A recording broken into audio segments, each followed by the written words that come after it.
Security forces की लगातार चोटों से हताश आतंकवादी एक बार फिर से कश्मीर वादी में मासूमों की हत्या करके खून खराबा करने पर उतारू हैं। जहां सोमवार को आतंकवादियों ने एक नागरिक की हत्या कर दी, वहीं एक नॉन लोकल लेबर को गोली मारकर जख्मी कर दिया था। पिछले 3 दिन में किसी नॉन लोकल लेबर पर यह दूसरा आतंकवादी हमला है। इससे पूर्व शनिवार को आतंकवादियों ने अरिहाल पुलवामा में बिजनौर उत्तर प्रदेश के लेबर मोहम्मद अकरम को गोली मारकर जख्मी कर दिया था, जबकि आज मंगलवार को आतंकवादियों ने श्रीनगर के सोरा इलाके में एक पुलिसकर्मी की गोली मारकर हत्या कर दी। आतंकवादी वारदातों में तेजी से सिक्योरिटी फोर्सेज की चिंताओं को फिर से बढ़ा दिया है। हालांकि ये पूरी दुनिया जानती है कि इस दहशतगर्दी के पीछे कौन है। वो दहशतगर्दी को अब अपना ईमान बनाए बैठे हैं। मजहब के उन्माद में नफरत भरा जहान बनाए बैठे हैं।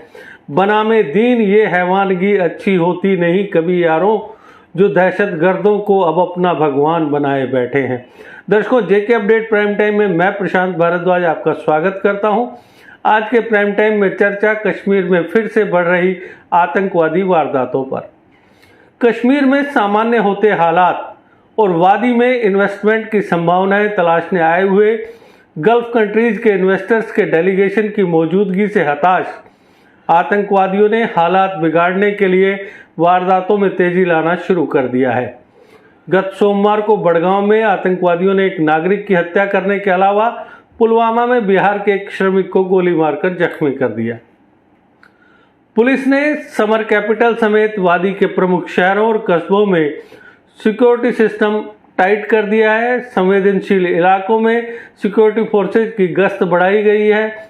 मिलिटेंट हैंडलर्स और पाकिस्तान में बैठे उनके आका कश्मीर में सुधरते हालात से पहले ही परेशान हैं।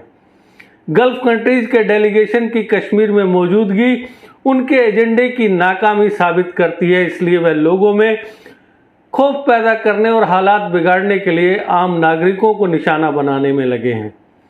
आतंकवादियों ने इस महीने 9 मार्च को श्रीनगर के खौनमू में घर में घुसकर पीडीपी सरपंच सबीर अहमद भट्ट की हत्या कर दी थी।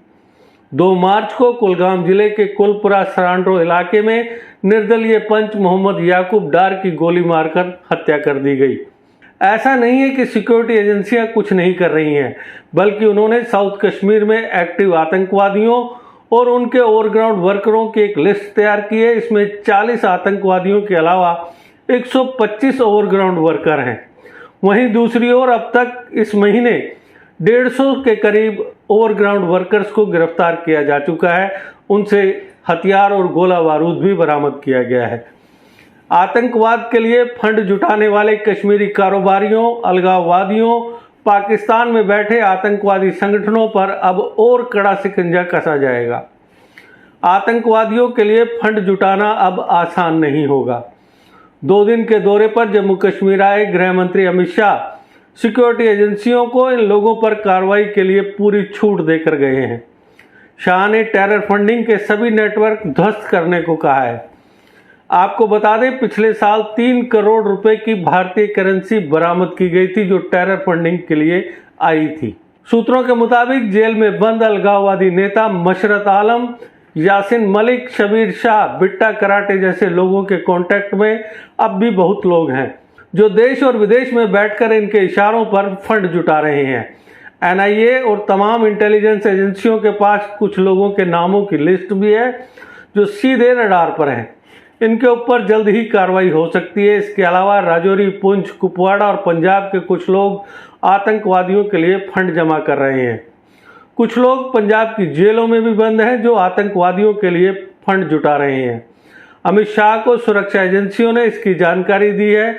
ऐसे में गृह मंत्री शाह ने कहा कि टेरर फंडिंग के लिए जो जहां भी और जैसे भी काम कर रहा है, उसका पूरा नेटवर्क ध्वस्त कर दिया जाए। इसके लिए उन्हें पूरी छूट है। संभव है कि आने वाले दिनों में एनआईए, एसआईए और पुलिस की ओर से इसे लेकर कड़ी कार्रवाई की जाए। आतंकवादियों के लिए ड्रग्स के जरिए भी फंडिंग हो रही है, इसे लेकर भी सख्त कार्रवाई करने की तैयारी है। कुछ पूर्व आतंकवादियों पर सुरक्षा एजेंसियों की भी नज़र है। उधर दूसरी ओर जम्मू कश्मीर में आतंकवाद को जिंदा रखना पाकिस्तान के लिए चुनौती साबित हो रहा है।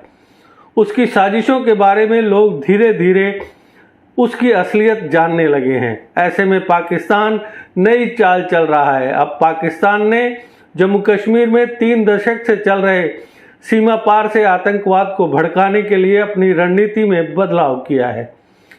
एक सीनियर ऑफिसर के मुताबिक अब पाकिस्तान घाटी के युवाओं को धर्म के नाम पर भड़काने और उनका ब्रेन वॉश करने के हथकंडे अपना रहा है, जिसमें उसे कभी कामयाबी नहीं मिलेगी। अधिकारी ने कहा कि इस रणनीति में बदलाव को पाकिस्तान की हताशा के तौर पर भी देखा जाना चाहिए। उसे FATF की ग्रे लिस्ट से बाहर निकलने की कोशिश में अब तक निराशा ही हाथ लगी है। उन्होंने कहा कि पाकिस्तान की जासूसी एजेंसी इंटर सर्विसेज इंटेलिजेंस यानी ISI की तरफ से आज़ादी और आत्मनिर्णय के अधिकार की आड़ में शुरू किया गया आतंकवादी मूवमेंट लगातार कमज़ोर होता जा रहा है। यह आतंकवादी मूवमेंट धर्म और कट्टरता के स्तंभों पर खड़ा किया गया है, जिसे घाटी के लोग धीरे धीरे समझने लगे हैं। खुद को FATF की ग्रे लिस्ट से बाहर निकालने के लिए ISI ने the resistance front, Kashmir tigers, the people's anti fascist force और कश्मीर जांबाज फोर्स जैसे कई छद्म आतंकवादी ग्रुप बनाए। ये समूह और कुछ नहीं बल्कि प्रतिबंधित आतंकवादी संगठनों लश्कर तैयबा, जैसे मोहम्मद और हिजबुल मुजाहिदीन के ही छोटे ग्रुप्स की तरह हैं, जिन्हें FATF प्रतिबंधों से पाकिस्तान को बचाने के लिए गठित किया गया। पाकिस्तान कश्मीर में आतंकवाद को फिर से बढ़ाना चाहता है और उसे स्थानीय चेहरा देने की साजिश रच रहा है।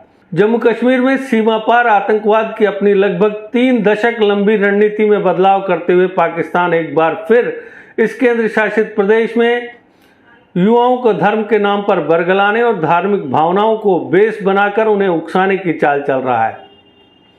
छद्म ग्रुप बनाने का एक अन्य मकसद इन ग्रुप्स को स्थानीय कश्मीरी ग्रुप्स के तौर पर पेश करके आतंकवाद को जिंदा रखना है। एक अधिकारी ने कहा, पाकिस्तान निश्चित रूप से अपनी रणनीति में बदलाव ला रहा है और इसके तहत न सिर्फ घाटी में युवाओं को बरगलाने बल्कि भारत के भीतर मौजूद धार्मिक दरारों का फायदा उठाने के लिए धार्मिक भावनाओं की आड़ ले रहा है। पिछले साल सितंबर में अलगाववादी नेता सैयद अली शाह गिलानी की मौत के बाद स्थानीय लोगों को लामबंद करने में अपनी नाकामी को देखते हुए अब ISI कश्मीर में धर्म कट्टरता के एजेंडे पर आगे बढ़ना चाहती है। पाकिस्तान को एक ना एक दिन तो इसकी कीमत चुकानी ही होगी, क्योंकि बकरे की मां कब तक खैर मनाएगी। हम तो जम्मू कश्मीर की आवाम से यही कहेंगे कि हकूक व फर्ज दोनों को समझना अब जरूरी है। हकूक व फर्ज दोनों को समझना अब जरूरी है, नहीं तो भेड़िए रखते नजर आसान शिकारों पर। तो दर्शकों, आज के प्राइम टाइम में बस इतना ही। कल फिर किसी नए मुद्दे पर आपसे करेंगे चर्चा। तब तक दीजिए इजाजत। नमस्कार। GK अपडेट रहे हमारे साथ। अगर आप ये वीडियो YouTube पर देख रहे हैं तो हमारे YouTube चैनल को सब्सक्राइब करें और बेल आइकन को क्लिक करें। अगर आप ये वीडियो Facebook पर देख रहे हैं तो हमारा Facebook पेज लाइक जरूर करें। For advertisement, please contact 705-109-1811.